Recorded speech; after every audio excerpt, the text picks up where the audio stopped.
कहते हैं साथ ही हाथ बढ़ाना साथी रे, एक अकेला थक जाएगा मिलकर बोझ उठाना, साथ ही हाथ बढ़ाना साथी रे। और ये समाज के लिए कर रहे, अपने लिए नहीं करते, खुद के लिए नहीं करते, कोई स्वार्थ नहीं है, परमार्थ है, प्रभु सेवा है। तैयार है सब? यस। क्या बात है, खुद को धन्यवाद दो। सेवा दोनों तरीके से की जाती है। एक है सरोवर, जो एक जगह रहता है, जिसको प्यास लगती है वहां जाना पड़ता है, तो ये सरोवर है। यहाँ आते हैं लोग जिसको प्यास लगती है, करोड़ों में से कोई। दूसरी है नदी, रिवर, नदी जो बहती रहती है। तो जहां जहां गांव इसके किनारे बसे हुए हैं या दूर दूर से, वहां भी लोग आके उसका यमुना पान, जलपान, गंगा पान कर सकते हैं, स्नान कर सकते हैं। तो ये दोनों तरीके की सेवा है। एक सरोवर सी सेवा तो यहाँ थी ही, है ही, वो भी फैल रही है। और प्रभु ने, भगवान ने उनको ये भी प्रेरणा दी कि अब आप लोगों के बीच जाओ, लोगों के घर घर जाओ, जो नहीं यहाँ पहुंच सकते उनके यहाँ आप पहुंचो। तो ये भी तो एक बहुत बड़ी अच्छी प्रभु सेवा है। और हर किसी के साथ सहकार से, क्योंकि प्रभु प्रेरणा है, प्रभु इच्छा है, तो प्रभु हर किसी को प्रेरणा देंगे और इसमें साथ सहकार अपना देंगे। ओके। सिया राममय सब जग जानी, करहु प्रणाम जोरि जुग पानी। आज 4 मई 2024 दिव्याशीष आश्रम सुंदर नगर मंडी डिस्ट्रिक्ट हिमाचल प्रदेश में 10 दिवसीय शिविर का आज 8वां दिन होगा ना, 8वां दिन। यानी कि 10 दिन की जो हमारी मंजिल है, हमारा ध्येय है, हमारा लक्ष्य है, हमारा गोल है, उसके बहुत करीब हम पहुंच गए हैं। और जितना जितना मंजिल के नजदीक पहुंचते हैं, उतना हम थक नहीं जाते, थकान नहीं लगती, लेकिन हौसला बढ़ता रहता है, भगवान पे भरोसा, विश्वास बढ़ता रहता है। तो जैसे मैंने पहले भी बताया था, हमारे लिए आज ये अंतिम दिन है। कल सुबह 8:30 हम यहां से निकल जाएंगे। तो आज अभी भी किसी के मन में कोई भी शंका है, सवाल है, कल भी बताया था, लिख के लाना। जितने भी सवाल है मन में नहीं रखना। तो यदि कोई सवाल है तो लाइए, तो पहले शंका का समाधान कर लेंगे। और मैंने बार बार बताया है कि जो मैं यहां से कहूं वो ही सच है, ऐसा नहीं है। मैं खुद नहीं मानता, ये तो हमारी मान्यता है अनुभव के आधार से, जो मान्यता बदल भी सकती है। इसलिए जो आज की मान्यता है, इसके हिसाब से मैं आपके सवालों का जवाब देता हूं। बहन जी, आप कुछ सवाल मुझे पूछ रही थी। नहीं, पीछे बैठे लास्ट में। हाँ, माइक दो इसको।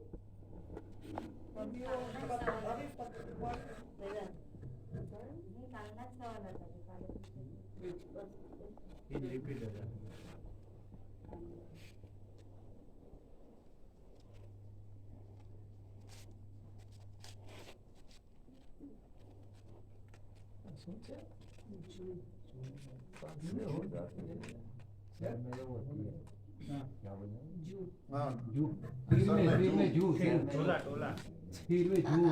हाँ, बाल में जू जो होती है, डेंड्रफ डेंड्रफ तो नहीं, जो भी है पर ये भी हाँ, तो क्या उनको मारना सही है? उनसे मुक्ति कैसे पाए?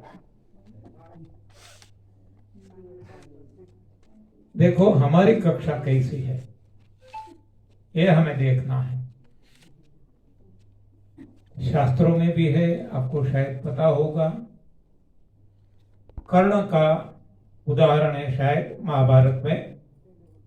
गुरुजी अपने गोद में सो रहे थे, उनको जो भ्रमर कहते हैं ना, वो काट रहा था। इसका दर्द कितना होगा हम सभी को पता है, जू का तो इतना दर्द नहीं होता। फिर भी उन्होंने सोचा कि गुरु की नींद खुल जाएगी, तो वो देखता है, फिर भी कुछ नहीं करता, नहीं मारता है, नहीं तो मार सकता था। तो ये उनकी कक्षा, हर किसी की अपनी अपनी कक्षा होती है। यदि बिना मारे हम रह सकते हैं तो मारना नहीं है,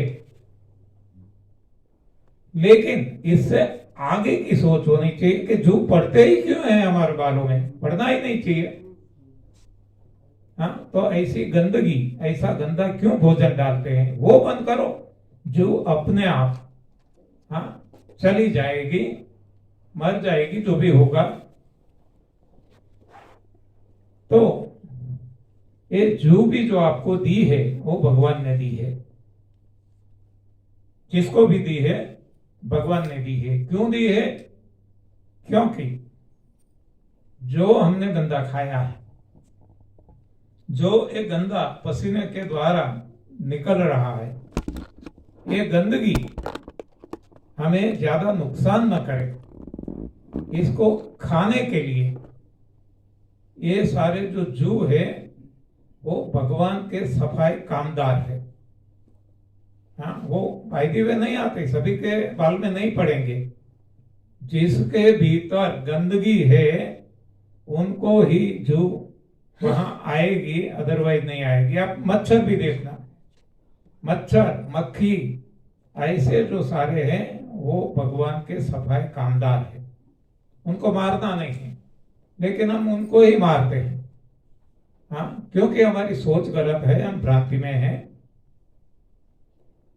लेकिन जितना जितना मारते हैं उतना उनकी उत्पत्ति, उनके जन्म तो होता ही रहता है, और हम मारते रहते हैं। ऐसा सारा जीवन हमारा हम बर्बाद करते हैं।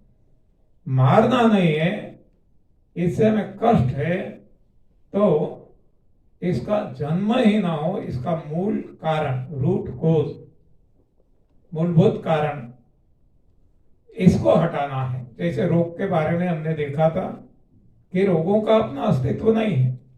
रोग तब होते हैं जब भीतर गंदगी बनती है, और गंदगी सड़ती है, इसके हिसाब वात पित्त कफ होते हैं, कीड़े पड़ते हैं। तो मारना है तो, हटाना है तो गंदगी को हटाना है, रूट कोज को हटाना है, नहीं कीड़े को, नहीं मच्छर को, मक्खी को, जू को, किसको। हाँ, जो भी ये सारी सृष्टि भगवान ने बनाई है, ये भगवान ने सोच समझ कर हमारे भले के लिए बनाई है, लेकिन हम जानते नहीं हैं भगवान की लीला, और इसलिए हम जो नहीं करना है वही से कार्य करते रहते हैं। गालिब ने बहुत सुंदर कहा है, दुल चेहरे पे थी गालिब, मैं आईना पूछता रहा।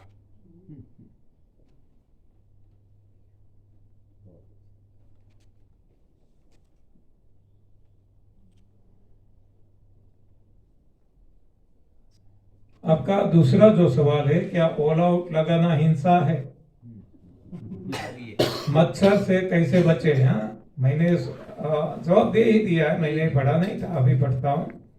हाँ, रूट कोज को हटाओ। हाँ, ऐसे तो कितने, हाँ, इसमें हम फंसे रहते हैं। केवल रूट कोज हटा दो, आपको ये सारी झंझट से मुक्ति मिल जाएगी, छुटकारा मिल जाएगा।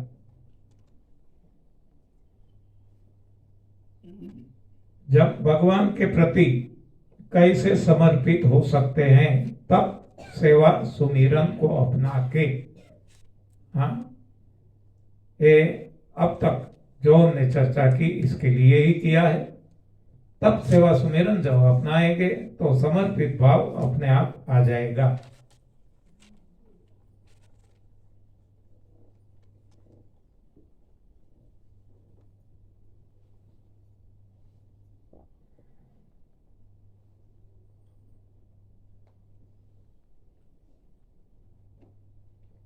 लंघन खाने का फास्टिंग बताया, ध्यान से मन का बताया।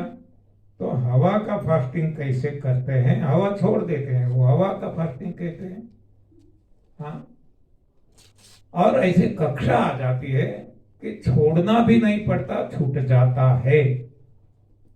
हाँ, धीरे धीरे धीरे जब हम आगे बढ़ेंगे, एक के बाद एक भारी से हल्के भोजन तक जाएंगे, तो एक कंद, बाद में मूल, बाद में फल, बाद में पत्तियां, बाद में पानी, ऐसे जो छूटता जाएगा और केवल हवा पे आ जाएंगे।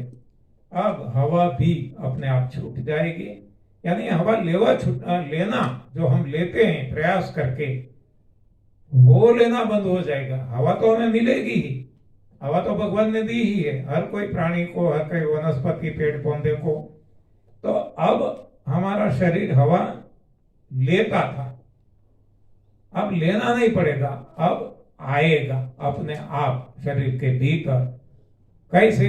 जैसे हम देखते हैं पेड़ पौधे, हाँ, वो हवा लेते नहीं है, अपने आप आते हैं। या और तरीके से सोचे तो जब भी हम कुछ खाते पीते हैं, कुछ भी, तब इससे वायु बनता है, गैस बनता है, और गैस बनने से दबाव बनता है। तो जो बाहरी दबाव है, एटमॉस्फेरिक प्रेशर, इससे हर हमेश भीतर शरीर का जो प्रेशर है वो ज्यादा रहता है। और शरीर का भीतरी प्रेशर ज्यादा होने से ही हमारा मल त्याग होता है। भीतरी प्रेशर ज्यादा होने से ही पेशाब निकलता है। भीतरी प्रेशर ज्यादा होने से ही पसीना निकलता है। तो ये जो कुछ निकलता है शरीर में से बाहर, वो सब कुछ भीतरी प्रेशर के हिसाब से है, भीतरी दबाव। अब जब हम खाना पीना बंद कर दे, अब गैस नहीं होगा, गैस तो नहीं होगा, तब क्या होगा?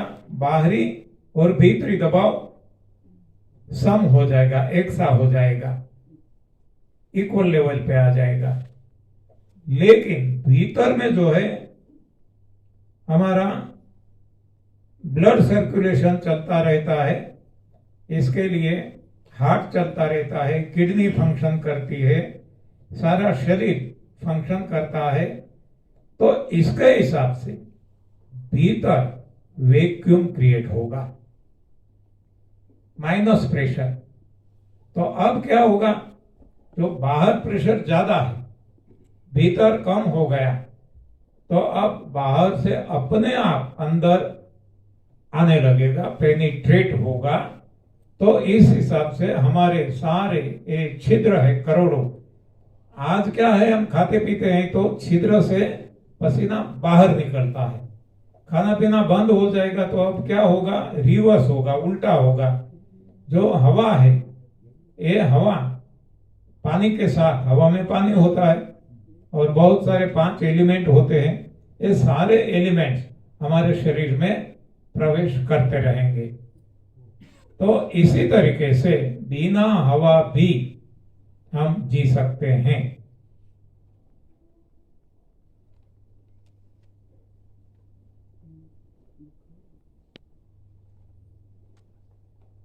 मेरी एक आंख ऑपरेशन हुआ है और एक आंख का नहीं हुआ है। क्या मैं आंख में डॉक्टर की दी हुई दवाई डाल सकता हूं? आपको जरूरी लगता है तो डालिए। आपको लगता है कि ये इतना जरूरी नहीं है तो धीरे धीरे बंद कर सकते हैं। और दूसरा भी मैंने आपको बताया है कि बाहरी उपचार कोई भी आप करो तो इससे इतना ज्यादा नुकसान नहीं है जितना भीतर से अंदर से है। कोई भी दवा हम पेट में डालेंगे तो ज्यादा नुकसान होगा, बाहर लगाएंगे, लोशन है, ऐसी ड्रॉप्स है, तो नुकसान तो अवश्य होगा, कम होगा। जैसे तेल मालिश के बारे में हमने देखा था, छिद्र बंद हो जाते हैं। तो आंख के ड्रॉप्स दवाइयां जो डॉक्टर ने दी है, आपको लगता है तो चालू रखो, otherwise you can stop it.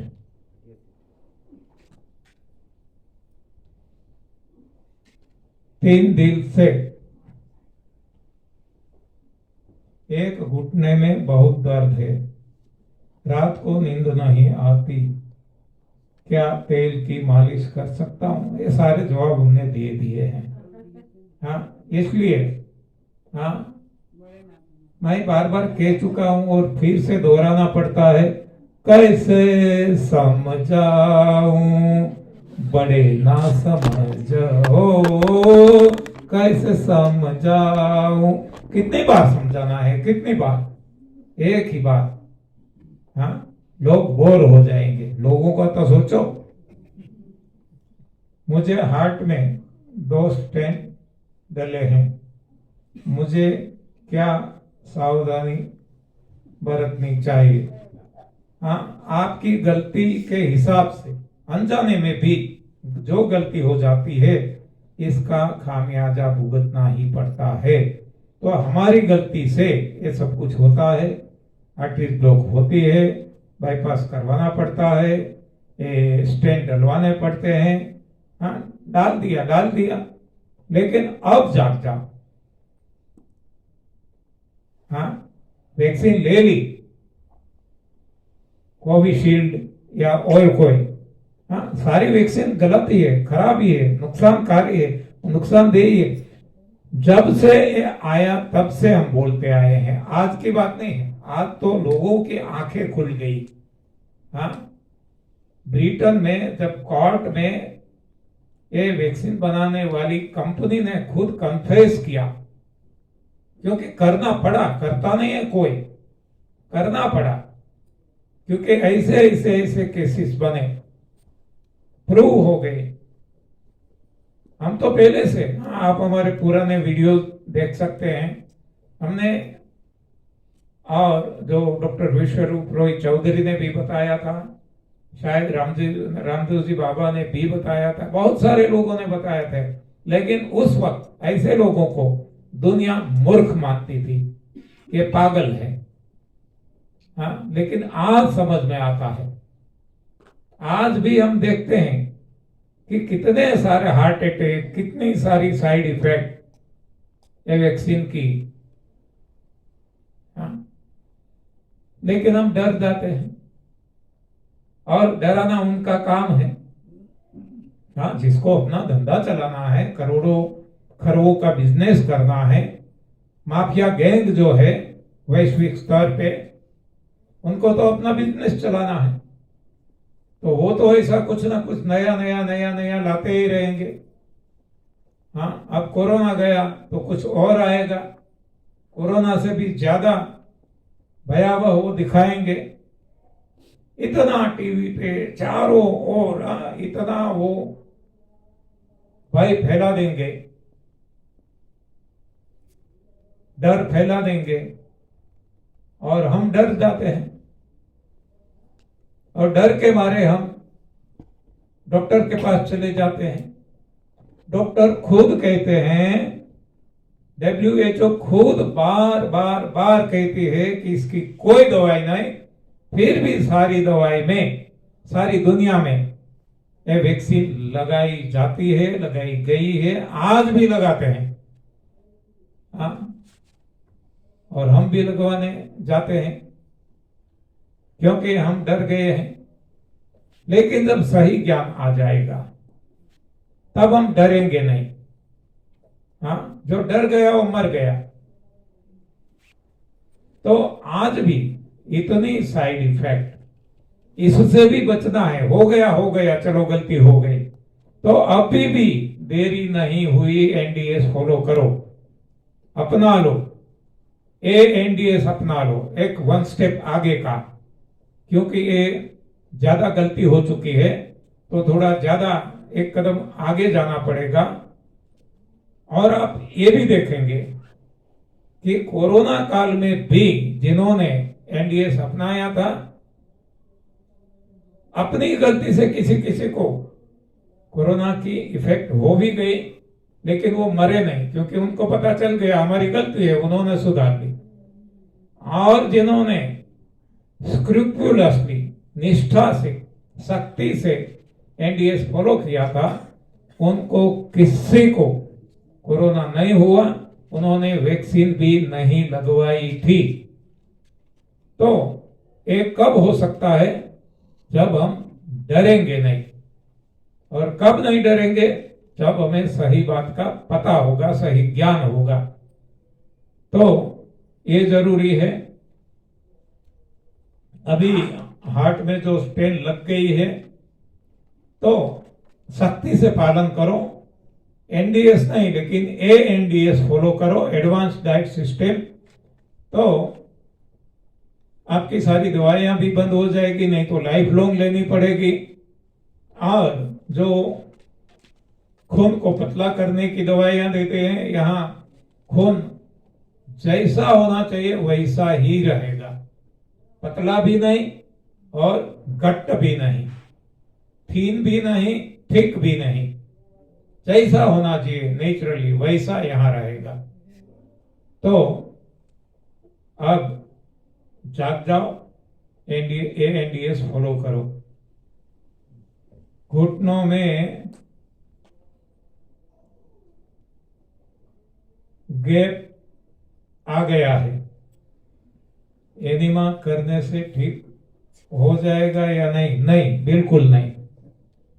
Enema कोई, ये तो एक सफाई है आपकी शरीर की करेंगे, लेकिन तीनों साथ करना पड़ेगा।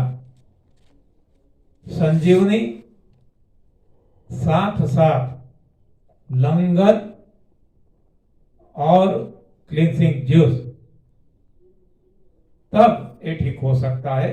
यानी कि भगवान को मौका देना पड़ेगा। भगवान ही करता है, कोई दवाई नहीं करती, कोई डॉक्टर नहीं करता, कोई वैद्य नहीं करता। जो भी कुछ करता है रिपेयर वो भगवान करते हैं। तो भगवान को मौका देना, जिसको हम लंघन कहते हैं। और लंघन सफाई है, तो सफाई को साथ देना, बढ़ावा देना, वो काम है संजीवनी और क्लींसिंग जूस का। तो ये तीनों मिलकर जब करेंगे। और चौथा है भगवान पे विश्वास। भगवान पे भरोसा नहीं है, भरोसा डॉक्टरों पे, वैद्यों पे, चिकित्सकों पे, विज्ञान पे है, और ये क्रिया करेंगे तो भी परिणाम नहीं मिलेगा। हाँ, तो ये भी साथ में जरूरी है, भगवान पे भरोसा। और थोड़ा सा भी फूड खाया तो कभी ठीक नहीं होगा, कई लोगों का एक्सपीरियंस है। What is your daily routine? हमारा डेली रूटीन जानने से आपको क्या फायदा? हाँ, ऐसा हर कोई सेमिनार में सारी दुनिया में हम जाते हैं, लोग पूछते हैं हमारे डेली रूटीन से आपको क्या, आपका डेली रूटीन कैसा होना चाहिए, वो हम हमारा खुद का, परिवार का, दुनिया का अनुभव के आधार से आपको दिशा सूचन देते हैं, मार्गदर्शन देते हैं, सही दिशा बताते हैं, वो आप फॉलो करो। हमारी दिनचर्या से आपको क्या लेना देना? हाँ? हर रोज 2-4 कॉल तो ऐसे आते हैं, आपका रूटीन क्या है?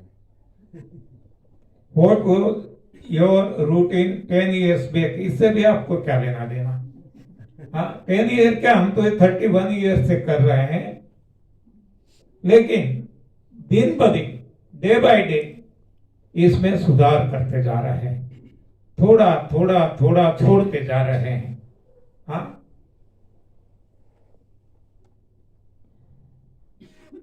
ऑस्टियोआर्थराइटिस जैसे डीजनरेटिव, कोई डीजनरेटिव है ही नहीं, एक गलत फहमी है साइंस की, साइंटिस्ट की, डॉक्टरों की, वैद्यों की, जो भी इसको मानते हैं कि डीजनरेटिव है। ये केवल ऑस्टियोआर्थराइटिस नहीं, जितने भी सारे रोगों को जो डीजनरेटिव मानते हैं वो अज्ञानी हैं, उनको सही बात ही पता नहीं है। हाँ, भगवान के पास डीजनरेटिव कोई है ही नहीं, सब कुछ जनरेटिव है, रिवर्स हो सकता है। डायबिटीज, एसिडिटी, ये ऑस्टियोआर्थराइटिस कोई भी हो।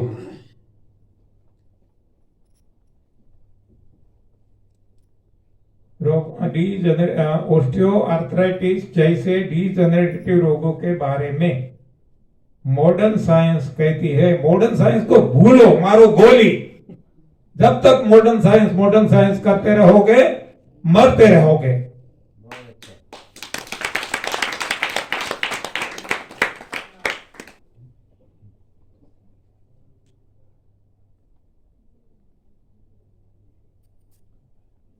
मॉडर्न साइंस कहती है कि कार्टिलिज घिस गया है, नी रिप्लेसमेंट ही उपचार है, वो तो मैं बताता हूं, सरासर झूठ है, सरासर गलत है।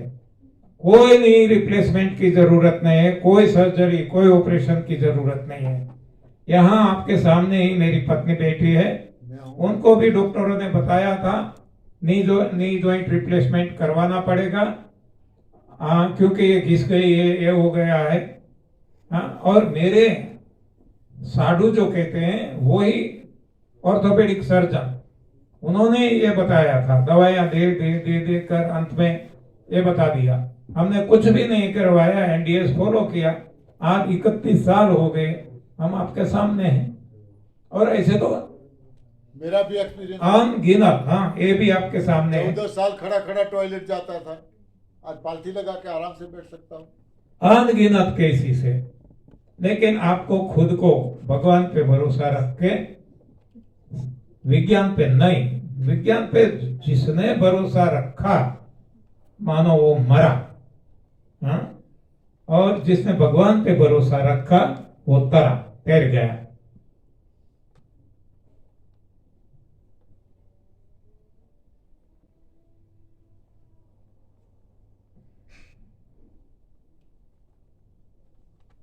रीजनरेशन की प्रक्रिया पर प्रकाश डालने का कष्ट करे। रीजनरेशन की प्रक्रिया हम नहीं करते, मैं नहीं करता, वो करते हैं भगवान। तो आपको ये जानना है, भगवान ने तो बताया है, तुझे जानने से क्या फायदा, तुझे तो देखना है ना, फल देख क्या होता है। अर्जुन को बताया था कुरुक्षेत्र में, माम के वो शरणम व्रज, ये सब कुछ जानने से तुझे क्या फायदा, ये प्रक्रिया जान के हमें क्या फायदा। जानने से कोई प्रक्रिया हो नहीं जाती, प्रक्रिया करने वाले भगवान है, तो भगवान पे भरोसा रखो, भगवान की शरण ले लो, अपने आप सब कुछ भगवान ठीक कर देंगे।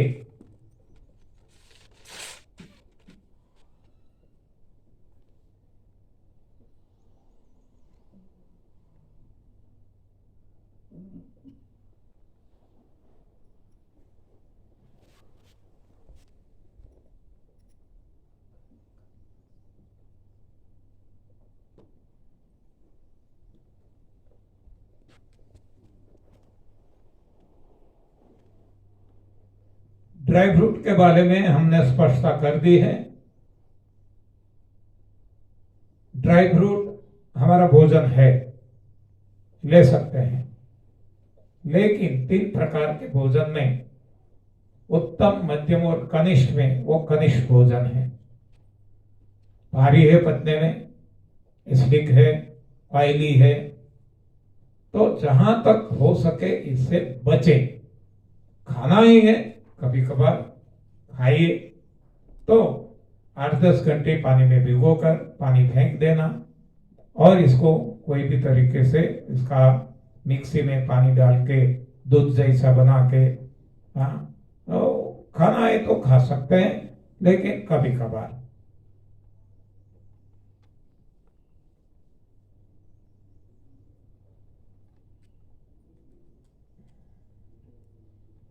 मोनो डाइट के बारे में कुछ प्रवचन, उसमें ग्रीन जूस लेना है। मोनो डाइट में हमने आपको बता दिया है, फिर से बता दें। मोनो डाइट यानी मोनो यानी वन। हाँ, हम कहते हैं ना मोनो रेल, मोनो ट्रेन। तो हम जो कुछ खाते हैं वो नाना प्रकार के कंद मूल फूल फल सब्जियां, ये सब कुछ खाते हैं, सलाद आदि। तो हमारे जैसे कॉमन इंसान के लिए इतना काफी है। समतोल आहार में भी ये बातें हमने बताई थी।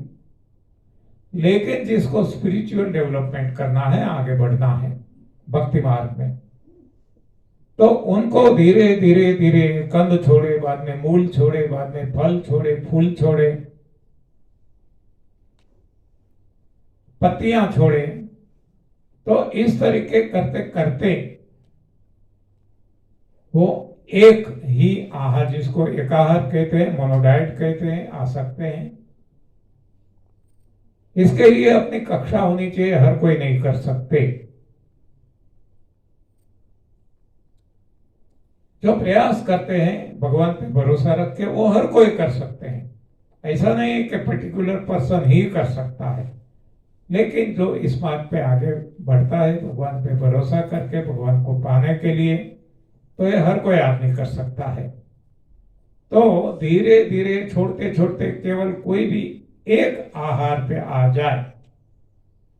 हमने ये भी बताया था लास्ट टाइम, यहां कालिदास बाबा भी आए थे। वो केवल नारियल पानी पे रहते हैं और 60 साल से रहते हैं ना, 40 जो भी है, इतने लंबे समय से। तो इसको हम एकाहार कह सकते हैं,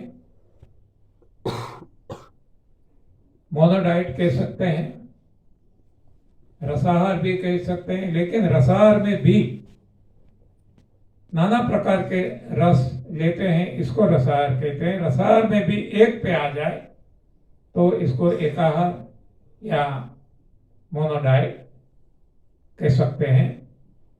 और मोनोडाइट से भी आगे बढ़ सकते हैं, जिसको हम कहते हैं निराहार। हाँ, कुछ भी लेना नहीं, निराहार, मुंह से कुछ भी नहीं लेना। ऐसे भी लोग हैं, इसका भी मैंने आपको उदाहरण दिया था।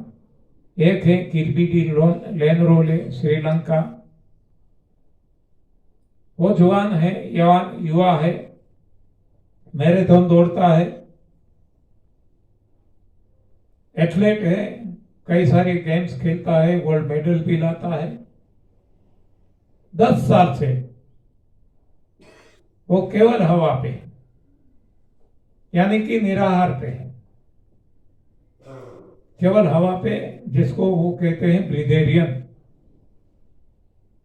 ऐसे मैंने आपको एक और उदाहरण दिया था, गुजरात के रहने वाले प्रहलाद भाई जानी। वो 80 साल तक बिना खाए पिए केवल हवा पे रहे। तो ऐसे भी रहा जा सकता है। और इससे भी आगे हीरा रतन माणिक नहीं है, वो तो बहुत सारी चीजें लेते हैं, चाय भी पीते हैं, बहुत सारी चीजें लेते हैं। तो इससे आगे का जो है वो है हवा भी छोड़ देना। वो अभी इस कली काल में हमारे जानने में कोई ऐसा केस नहीं है, कोई ऐसा व्यक्ति नहीं है कि जो हवा भी छोड़कर जीता होंगे, हमें पता नहीं है। हो सकता है हिमालय में कोई ऐसे गुफा में बहुत सारे संत है। हाँ, कभी कभी आता है 500 साल से जीते हैं, 5000 साल से जीते हैं, हो सकता है, लेकिन हमारी वो ख्याल में नहीं है। तो इसी तरीके से अपने को ग्रेजुअल, धीरे धीरे जब कल्टीवेट करेंगे, कल्टीवेशन जो कहते हैं, बंजर जमीन है, इसको कल्टीवेट करते हैं तो ये भी फल देने लगती है। तो इसी तरह हम जहां भी है वहां से धीरे धीरे धीरे करते करते केवल हवा पे भी आ सकते हैं और हवा भी छोड़ सकते हैं। ये थियोरेटिकल है। प्रैक्टिकली हवा छोड़ना, ये मैंने बार बार आपको बताया, हमारी नजरों में कोई ऐसा व्यक्ति नहीं है। केवल हवा पे रहने वाले बहुत सारे हैं, लेकिन हवा छोड़ने वाले हमारे ख्याल में नहीं है, नजरों में नहीं है। तो अभी भी किसी का कोई भी सवाल है तो ला सकते हैं, भेज सकते हैं, दे सकते हैं। शाम का जो हमारा सेशन है, इसमें भी हम प्रायोरिटी देंगे सवाल, आपके सवाल का जवाब देना, प्रश्नोत्तर। अभी तो है नहीं ना कुछ।